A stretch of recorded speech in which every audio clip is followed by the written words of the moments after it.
Also, an equally rare attraction, known to fishermen of the island, is seldom seen by outsiders. It's the sanctuary for seabirds, a short way offshore from this newest Canadian province, once known as Britain's oldest colony. The terrain of Gull and Green Islands on Newfoundland's east coast has never lured any humans to settle down, but for the birds, it's a paradise.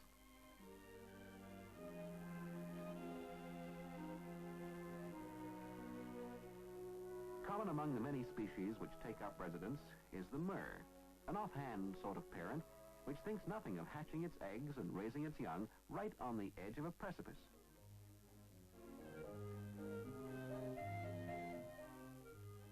Equally numerous are the puffins, or sea parrots, as they're called here.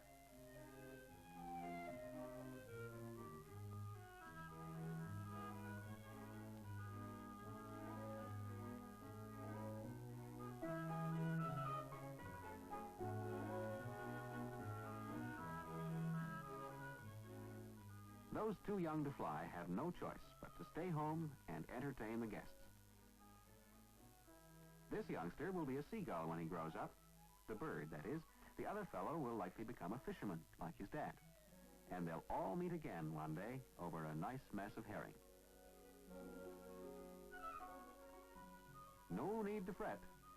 Here by the Newfoundland shore on Canada's east coast, there'll be plenty of fish for everyone.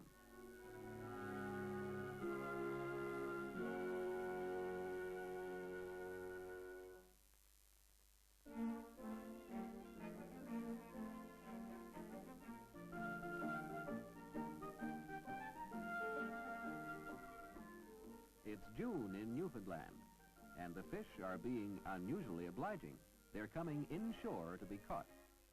They're called capelin, these little silvery fish, and this is the time of year when they spawn, by letting the waves roll them onto the beach. Here in the gravel they lay their eggs. And here the fishermen come down to meet them, with a barrel to take them home.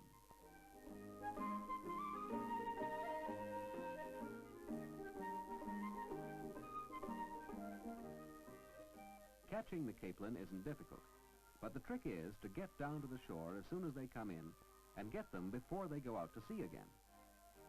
They're unpredictable fish, and during the season they can come at any time of day or night.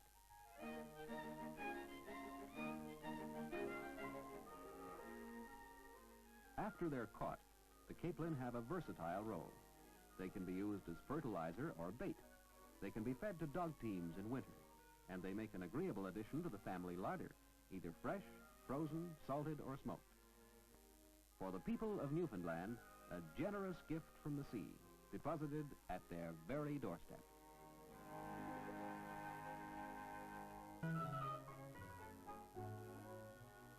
At Fair Island, Newfoundland, moving day has arrived for one fisherman's family.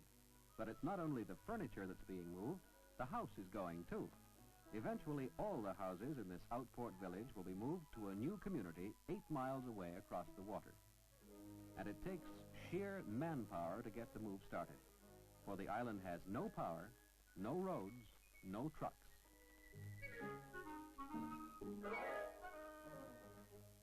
First, skid logs go under the house. Then cod blubber is prepared to grease them.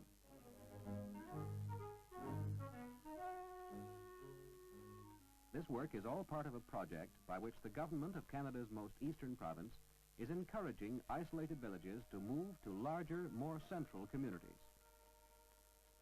When Newfoundland's economy was based entirely on fishing, it was natural for the population to be dispersed in coastal villages. But now, with new industries arising, centralization is the trend. And so the houses of Fair Island are all going for a ride on a raft to a site where schools, hospitals, stores, and other services will be available. The moving of the outports is purely voluntary.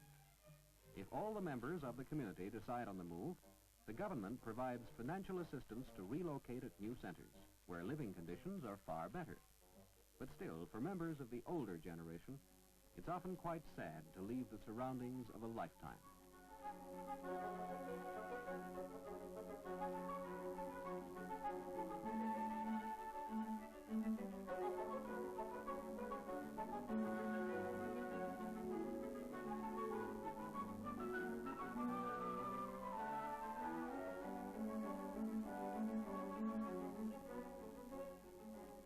At last, the house is ready to go to sea, and the raft is eased out into the water. The whole move, preparations, transport, and setting up the house at its new location, takes 3 or 4 weeks.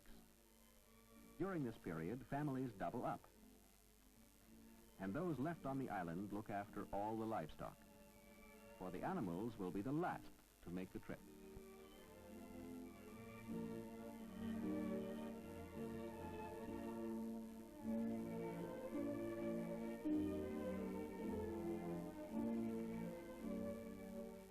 At Centerville on the mainland, houses that have been floated in from 2 islands are starting to form a new town. Here, electricity, roads, and transportation are already available, and in due time there will be other amenities that were unknown in the island. And so, a sea voyage of only a few hours brings a momentous change to the life of a community here on the coast of Newfoundland.